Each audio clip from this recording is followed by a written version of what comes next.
Séance 26. Règle de l'art sur le respect de l'enrobage des aciers entre la peau de coffrage et le béton.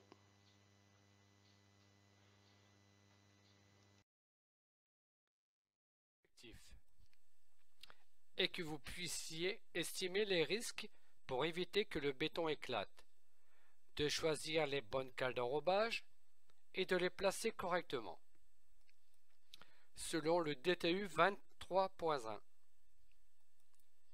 DTU veut dire Document technique unifié. Mon intention est que vous soyez capable d'identifier les risques sur la pérennité d'un ouvrage et de respecter les enrobages des aciers.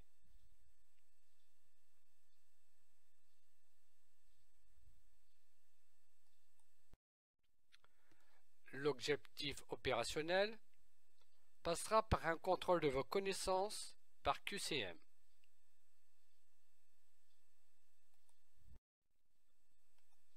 Qu'est-ce que l'enrobage des aciers?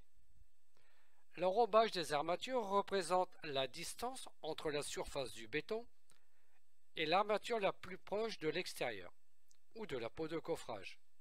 Ça peut être un cadre, un étrier, une épingle, une armature de poteau, du tri soudé, etc. Voici un exemple d'enrobage ou de distance.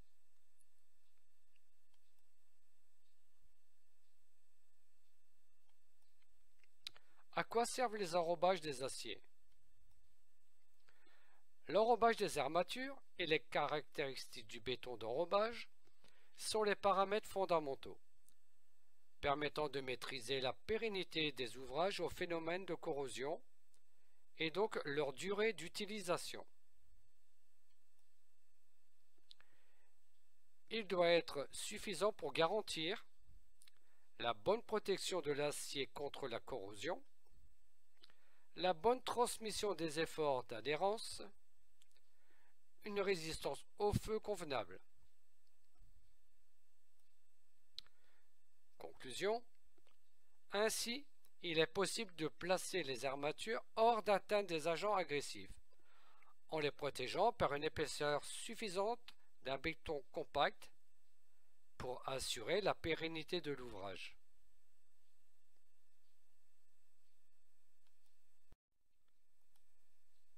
Constat suite à de mauvais enrobages ou d'une mauvaise qualité du béton.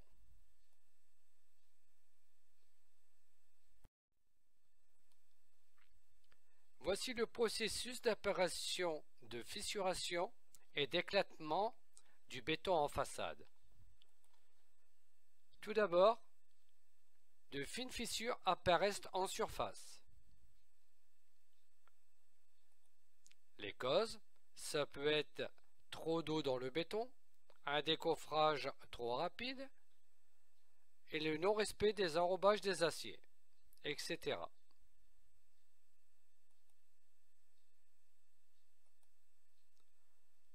Deuxièmement, de légères traces de couleur ocre apparaissent. C'est dû à la rouille des aciers.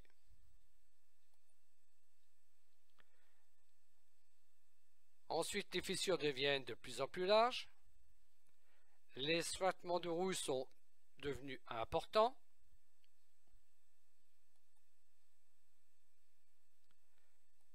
Et la dernière phase, c'est que le béton éclate, dû à la rouille.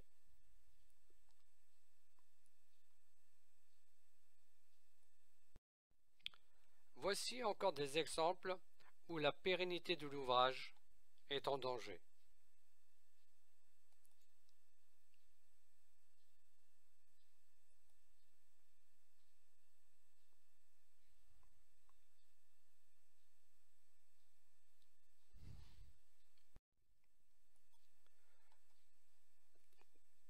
Tableau d'enrobage minimal des aciers pour des ouvrages en béton armé d'après le DTU AFNOR.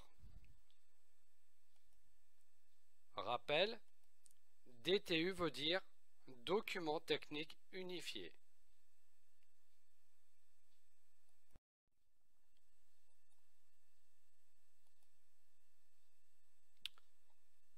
Pour des ouvrages exposés à la mer et aux atmosphères très agressives, exemple digues, stations d'épuration, etc., le robage sera de 5 cm. Pour des semelles de fondation, 4 cm. Pour des ouvrages soumis aux intempéries, à la condensation, etc., 3 cm.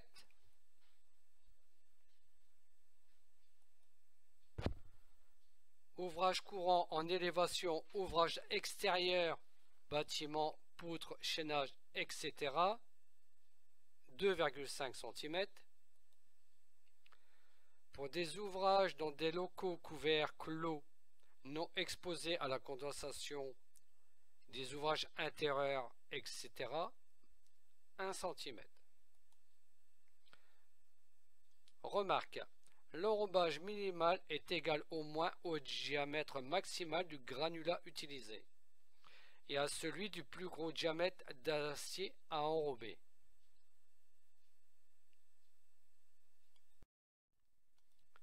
Où puis-je trouver l'information enrobage sur un chantier? Déjà, il faut savoir que c'est le bureau d'études qui détermine les enrobages des aciers. Les informations se trouvent généralement dans le cartouche des plans.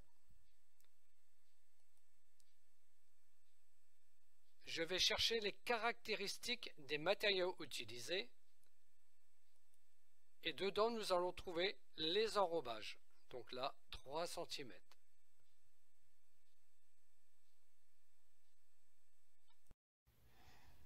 Donc je vous montre sur les plans où trouver l'information enrobage. Donc là, j'ai un plan de ferraillage et ici, donc j'ai un plan de coffrage. Sur les deux, je vais retrouver l'information. Pour cela, je vais devoir aller dans les cartouches du plan. Donc les cartouches du plan, c'est cette zone-là. D'accord, ici. Et ici, je vais aller dans les caractéristiques des matériaux utilisés. Et vous voyez, donc je trouve 3 cm. Donc c'est mon enrobage. Pareil sur le plan de ferraillage. Donc il y a un endroit où je vais avoir, donc il se trouve en bas à droite ici. Donc ça, tout l'ensemble, on appelle ça le cartouche du plan. Je vais retourner dans les caractéristiques des matériaux utilisés. Et vous voyez, on retrouve l'enrobage 3 cm. Il existe une multitude de cales d'enrobage. Elles sont choisies en fonction de l'ouvrage à réaliser. Et voici donc quelques exemples. La taille des cales varie de 15 à 70 mm. Le nom donné aux cales d'enrobage varie en fonction des marques du produit.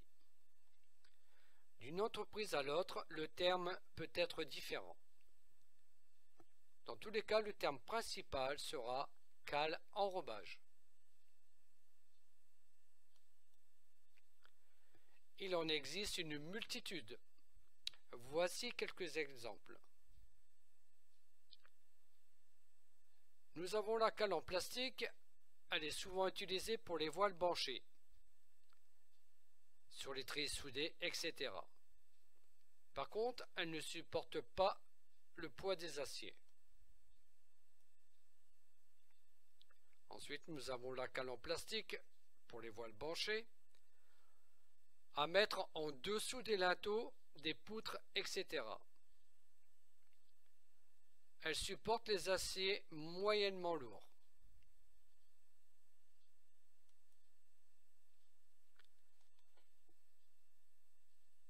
Là, nous avons les cales horizontales en béton, toujours pour mettre en dessous des linteaux, des poutres, etc.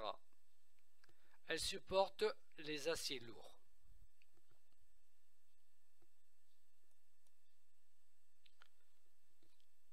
Il existe également des cales en plastique d'une longueur de 2 mètres. Elles sont utilisées pour les dalles et les planchers hauts.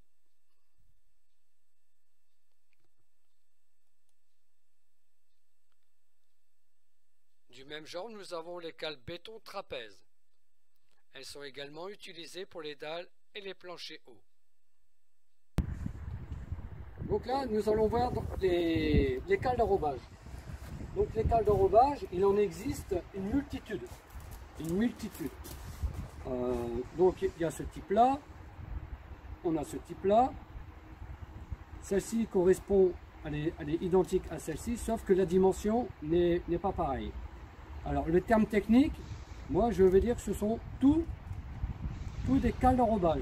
Par contre sur les chantiers, ce qui va se passer, il y en a qui vont appeler ça étoile, il y en a qui vont appeler ça dinky, il y en a qui vont appeler ça roue de vélo. Mais dans tous les cas, ça reste tous des cales d'enrobage. Donc voilà, ça c'est une chose. Ensuite, ce type de cales d'enrobage, on va les utiliser dans les voiles béton, dans les branches, sur le treillis soudé. Je vais éviter de mettre ce type de cale d'enrobage au niveau des poutres. Au niveau des poutres, en dessous, parce que ici c'est une petite poutre, un petit linteau, pardon, mais ça pourrait être un gros linteau. Et donc les cales d'enrobage, en fait, elles se plient. Donc je vais privilégier ce type de cale d'enrobage. Alors, au niveau des cales d'enrobage, combien j'en mets? Là, j'ai une petite surface, mais en général, on va dire que pour ces cales-là, c'est 5 mètres carrés. Donc, ça veut dire que j'en mets une à 1 mètre, 1 mètre et une au centre. Alors, c'est approximatif, hein, on ne va pas mesurer 1 mètre. Alors, on peut aussi se référer au nombre de mailles. On sait que c'est mailles de 150, 150, voilà. C'est pour vous aider un petit peu de comment mettre les cales d'enrobage. Donc maintenant nous allons voir c'est où je mets les cales d'enrobage. Donc je peux les mettre de cette façon et je peux aussi les mettre de cette façon. Alors normalement l'idéal ça serait de les mettre de cette façon, c'est-à-dire que quand je vais couler le béton ne va pas accrocher dessus, d'accord, hein, ça prend pas, voilà. Et en même temps, quand je vais, on va dire que ça peut tourner. Mais je peux aussi les mettre de cette façon, ok, mais on va dire que le béton va venir bloquer ici, et au décoffrage, on risque d'avoir de la ségrégation, c'est-à-dire des petits trous. Donc comment je fais? Si je veux les mettre de cette façon-là, donc là ici je vais en mettre une là derrière.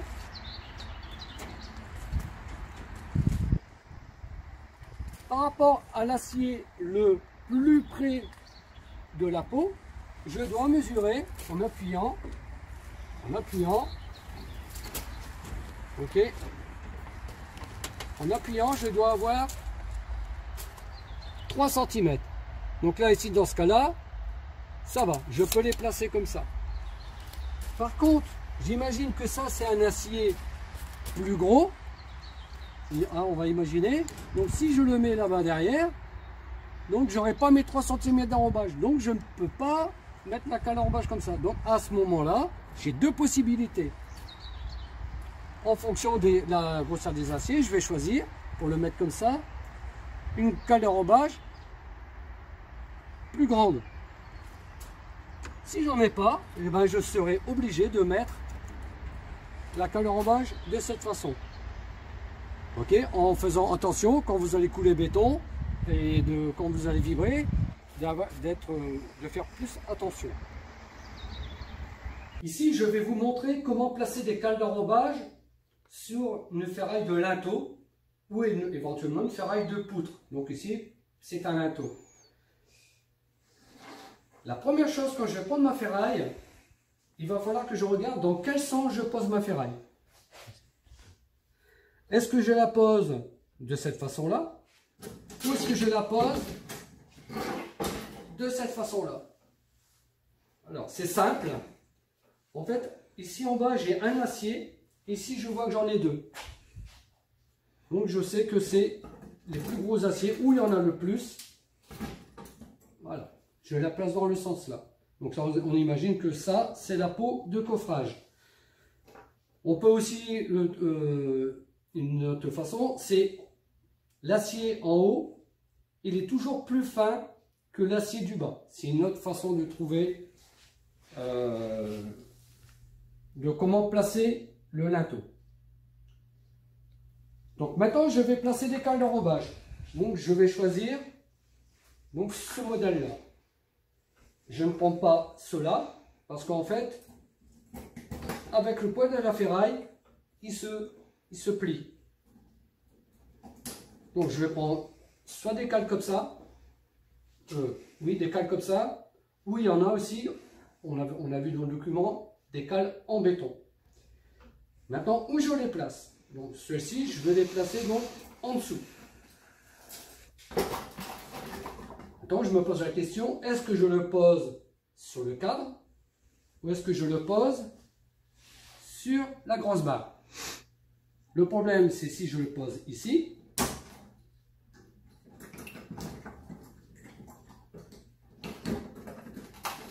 Okay, si je les pose comme ça,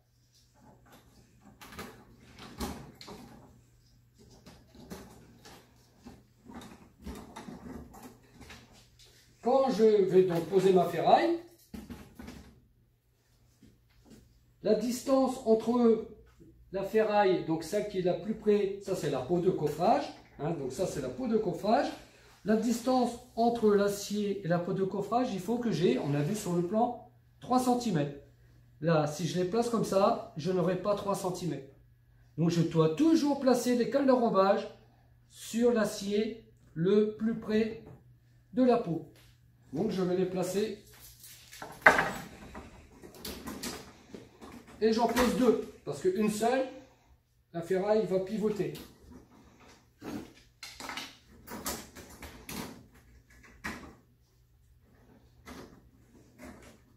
Alors, combien je place de cales d'enrobage? C'est en fonction de la rigidité de l'acier. Plus l'acier est souple, plus je vais rapprocher mes cales d'enrobage. Plus l'acier est rigide, plus je vais pouvoir les espacer. Donc en général, voilà, c'est comme ça qu'on juge le nombre à mettre. Donc là maintenant, si je repose de cette façon-là, là mon enrobage est bien respecté. Si maintenant je voudrais les mettre donc sur les aciers là, les cales d'enrobage, je vais devoir prendre des cales plus importantes. Donc ça c'est pour le dessous. Sur le côté, là par contre je vais pouvoir utiliser ici les cales d'enrobage. Alors par contre il faut faire attention parce qu'elles ont tendance à glisser. Donc je vais en mettre une en bas, une en haut. Voilà. Donc je vais les placer comme ça, parce que c'est l'acier, celui-là qui va être le plus près de la peau de mon coffrage. Alors il y en a qui vont dire, le béton il va venir coincer ici, et c'est mieux de les mettre de cette façon. Comme ça on dit le béton il accroche pas. Mais là le problème, j'aurai toujours pas mes 3 cm d'enrobage. Si je veux faire ça, je vais devoir mettre des cales plus importantes.